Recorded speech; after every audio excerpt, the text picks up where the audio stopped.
En Seine-Saint-Denis, à Saint-Ouen, une rôtisserie n'a pas seulement attiré des clients, elle a aussi attiré des éditorialistes. Et certains sont partis loin, mais alors très, très loin. Clientélisme communautariste, ça peut menacer les valeurs de la République. Le refus de la mixité homme-femme, le refus de la laïcité. L'universalisme français doit s'appliquer partout. Voilà donc qu'on nous parle de communautarisme, de séparatisme et d'offensive identitaire. Rien que ça. Le problème, c'est qu'à force d'agiter les peurs d'un choc civilisationnel et de l'effondrement de la République, encore faudrait-il savoir de quoi et de qui l'on parle. Et chez Ruth Elkrief, visiblement, ce n'était pas tout à fait le cas. On peut aussi voir dans cette attitude d'LFI, comme Master Poulet s'affirme halal. S'affirmer halal?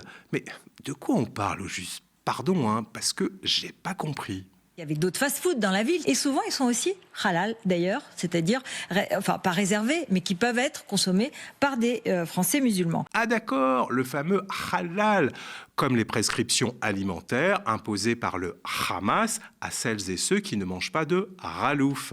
Soyons clairs, dire halal, ce n'est pas juste une mauvaise prononciation. C'est une façon de rendre ce mot étranger et faire sentir que cette clientèle-là ne serait pas tout à fait d'ici. Un sous-texte identitaire que l'extrême droite, elle, comprend parfaitement bien. Et pendant ce temps-là, sur le même plateau, l'éditorialiste de LCI nous parle aussi d'une ville voisine, Saint-Denis. Enfin, elle essaye. Mais ça m'a rappelé du coup le discours de Bali Bagayoko, le maire de Saint-Denis. Tout le monde peut se tromper, bafouiller en direct, ça arrive, mais quand dans une même chronique a priori sérieuse, on écorche le nom d'un maire, qu'on prononce halal comme un mot venu d'une langue imaginaire et qu'on finit par nous expliquer qu'une rôtisserie populaire pourrait annoncer demain le refus de la mixité et le refus de la laïcité, il y a peut-être un léger problème. Un problème d'exagération, un problème de sérieux et surtout un gros problème de regard déformant le réel. Car voilà où on en est. Un fast-food ouvre dans une ville encore populaire et en 6 minutes d'édito, on passe des parpaings de béton à la menace civilisationnelle. C'est ce que l'on va voir dans ce nouvel épisode de la VAR politique.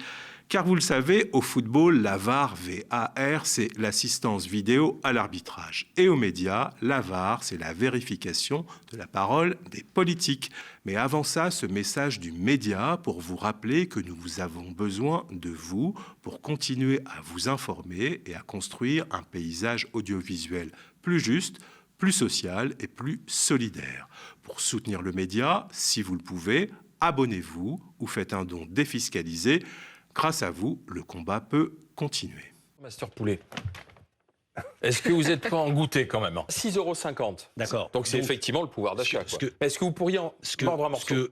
Non. C'est un sujet sérieux. Il n'y a pas de folklorisation. Revenons au point de départ. Dans l'affaire Master Poulet, on ne parle pas d'une rôtisserie au fin fond d'une zone industrielle. Non, on parle d'un commerce installé en plein centre-ville, à Saint-Ouen, à 2 pas de la mairie, à la sortie du métro. C'est un emplacement stratégique, très visible, au cœur d'une ville en pleine mutation.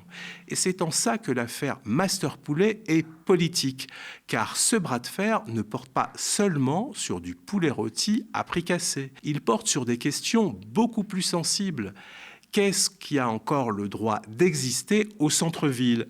Et pour qui? Car quand ce fast-food s'installe, Karim Bouamran et son équipe s'y opposent frontalement. D'abord avec des blocs de béton, puis, après un revers en justice, avec des bacs à fleurs. Officiellement, il s'agit de défendre l'ordre, le droit, la tranquillité des riverains et de lutter contre la prolifération d'une offre commerciale jugée mauvaise pour la ville. Le sujet, c'est qu'on a une multiplication, une prolifération des mêmes types de commerce qu'on appelle la junk food. On a plus qu'il n'en faut de commerce déjà de poulet. Qui engendre des nocivités sonores, olfactives.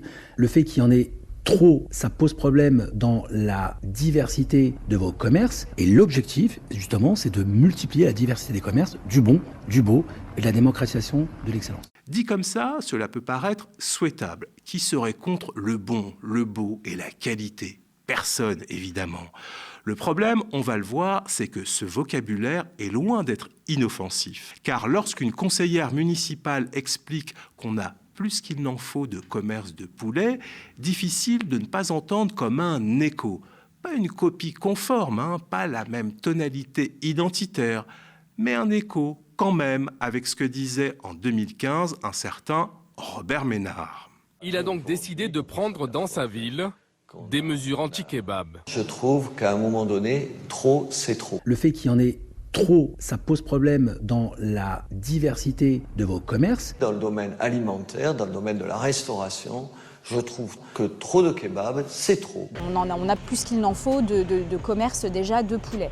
Le parallèle ne s'arrête pas à la quantité, au trop. Le parallèle touche aussi à l'esthétique, au beau.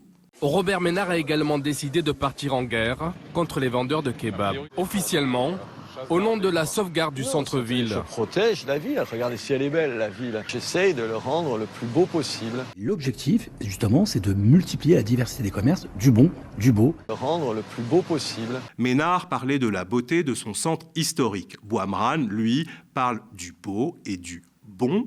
Ce n'est pas la même idéologie, certes, mais on voit la même volonté du pouvoir municipal qui trie, qui hiérarchise, qui décide ce qui mérite d'être vu, senti, consommé, toléré au centre-ville. Et puis, il y a cet autre registre, ce vocabulaire tout aussi dérangeant, celui des nuisances sonores et olfactives. Là encore, soyons précis, Karim Bouamran ne tient évidemment pas le discours de Jacques Chirac sur le bruit et l'odeur. Ce n'est pas le même contexte, ce n'est pas exactement le même sujet. Mais il est tout de même troublant de voir réapparaître, dans un conflit sur des pratiques populaires, cette vieille ficelle politique, parler de gêne, de sensation, d'odeur, pour stigmatiser une présence soi-disant trop envahissante. Si vous ajoutez à cela le bruit et l'odeur, eh bien, le travailleur français sur le palier devient fou. La junk food qui engendre des nocivités sonores, olfactives. Dans les deux cas, on ne dit pas franchement les choses. On ne dit pas « je ne veux pas de ces gens-là ». On préfère dire « ça gêne, ça sent, ça fait trop de bruit, ça prolifère ». Et c'est comme ça que ce qui relève en réalité du rejet de l'autre, du racisme ou d'un conflit commercial, finit par être présenté comme une évidence, presque comme une question de bon sens. Mais le discours de Bouamran a une autre faiblesse, une faiblesse de taille. Il se présente comme un maire anti-malbouffe, alors que sur ses réseaux sociaux, il a lui-même laissé beaucoup de traces d'une passion certaine pour la junk food. À Balcaviar, vive le kebab. C'est une photo postée par Karim Bouamran qui le dit avec humour, avec ce commentaire tweeté fin 2020, revendication culinaire révolutionnaire, #kebab. Pourquoi pas, c'est plutôt drôle. Mais alors, une question assez simple se pose. La junk food, cette nourriture trop grasse, trop sucrée ou trop salée, c'est quand exactement ? Parce que là, ce n'est plus un clin d'œil, c'est presque une incitation à la débauche. On voit le maire et une partie de son équipe attablés dans un kebab de Saint-Ouen, une scène de convivialité municipale en plein cœur de cette junk food qu'il pointe du doigt quand il s'agit de poulet rôti. Sur son compte Instagram, le restaurant voit cette scène comme un exemple à suivre. Vous aussi, faites comme monsieur le maire, profitez de la terrasse. Et ce n'est pas fini, je vous ai gardé le meilleur pour la fin.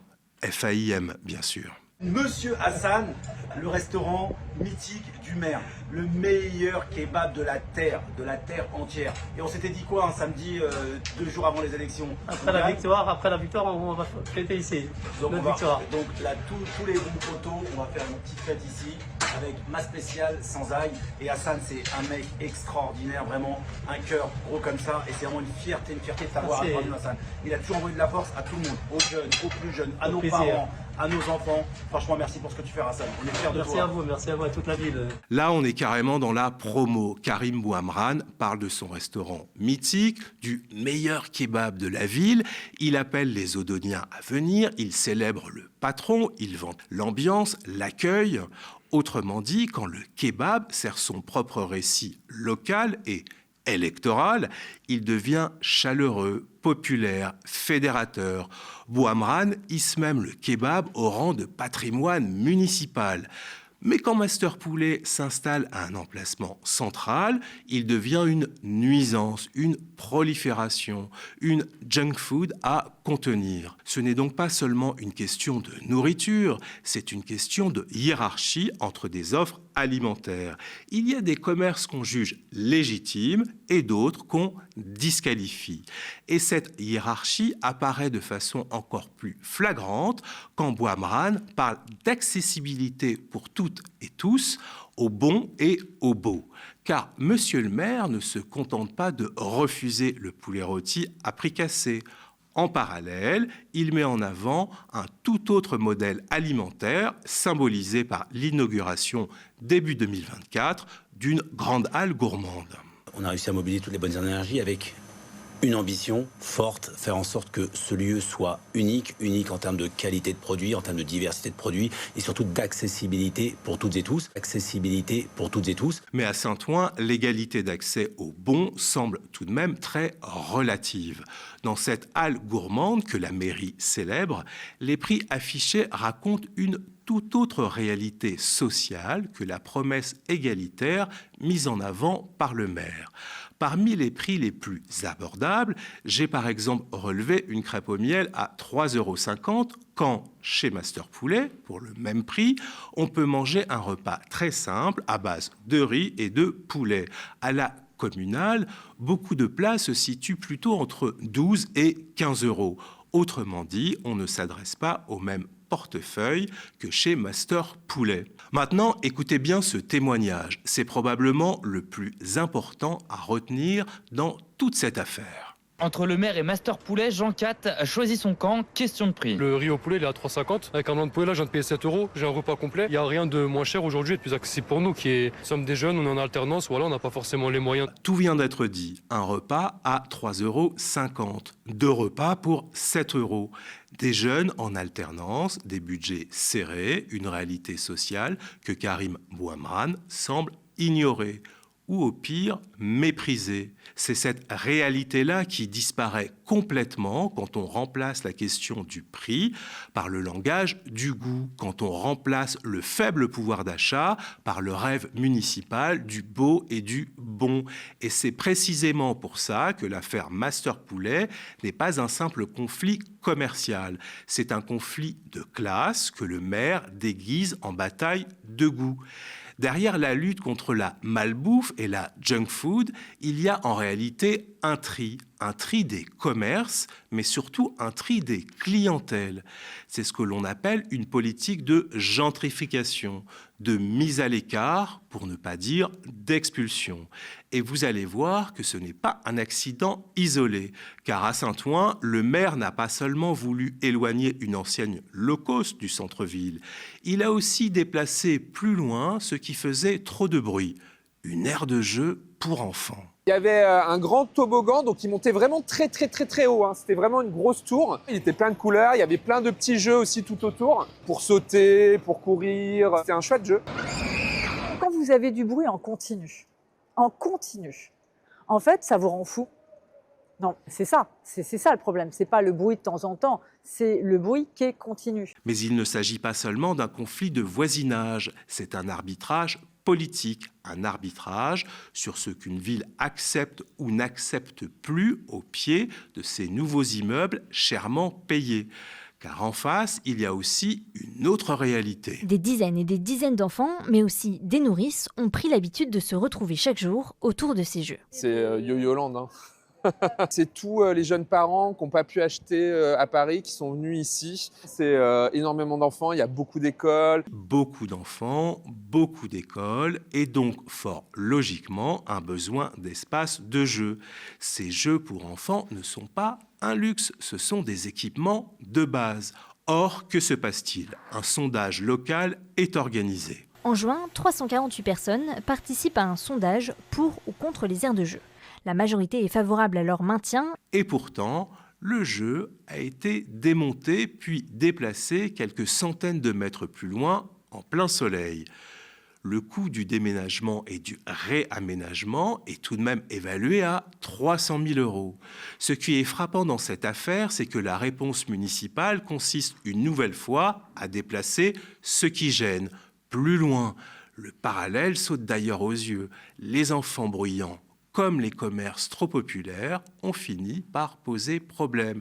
Et à chaque fois, c'est la même solution. Éloigner ce qui fait trop populaire, trop vivant, trop visible.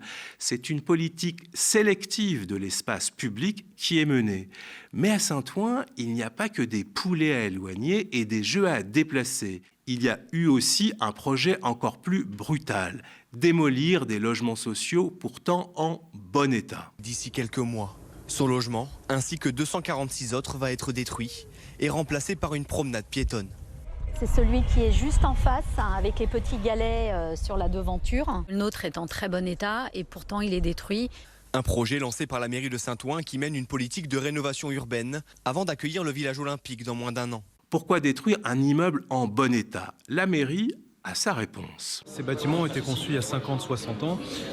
On doit les repenser différemment en termes d'embellissement, de végétalisation. Embellissement, voilà, le mot est lâché. On retrouve le même registre que pour Master Poulet et que pour l'aire de jeu. Ce qui est populaire ne correspond plus à l'image que la municipalité socialiste veut donner. Alors on embellit, on végétalise, on repense. Au bout du compte, sous la pression des habitants et d'un recours judiciaire, les logements promis à la démolition ont finalement été épargnés. L'honneur est sauf. Mais Karim Bouhamrane, lui, continue de dire que son objectif, c'est de mettre le paquet sur le beau. Le beau, encore. La gentrification est toujours en marche. Déplacer le poulet, déplacer les habitants, déplacer les enfants, c'est toujours le même mouvement, toujours dans le même sens. Celui d'une ville pensée de moins en moins pour celles et ceux qui ont le moins. Les premiers à payer l'addition sont hélas toujours les mêmes. L'affaire Master Poulet est un révélateur de ce que devient Saint-Ouen sous la direction de Karim Bouhamrane.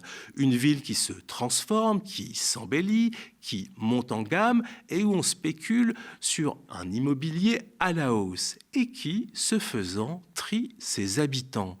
À Saint-Ouen, le conflit n'oppose pas seulement un maire à un poulet rôti, à une aire de jeu ou à un immeuble ancien. Il oppose deux visions de la ville.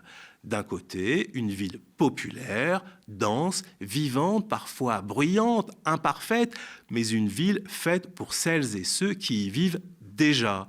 Et de l'autre, une ville plus belle, plus rentable, plus désirable, à condition que les classes populaires sachent se faire plus discrètes. Voilà, c'est terminé. Merci d'avoir suivi ce nouvel épisode de la VAR Politique. Dites-nous ce que vous en avez pensé en laissant un commentaire, likez si vous avez aimé et restez connectés aux médias.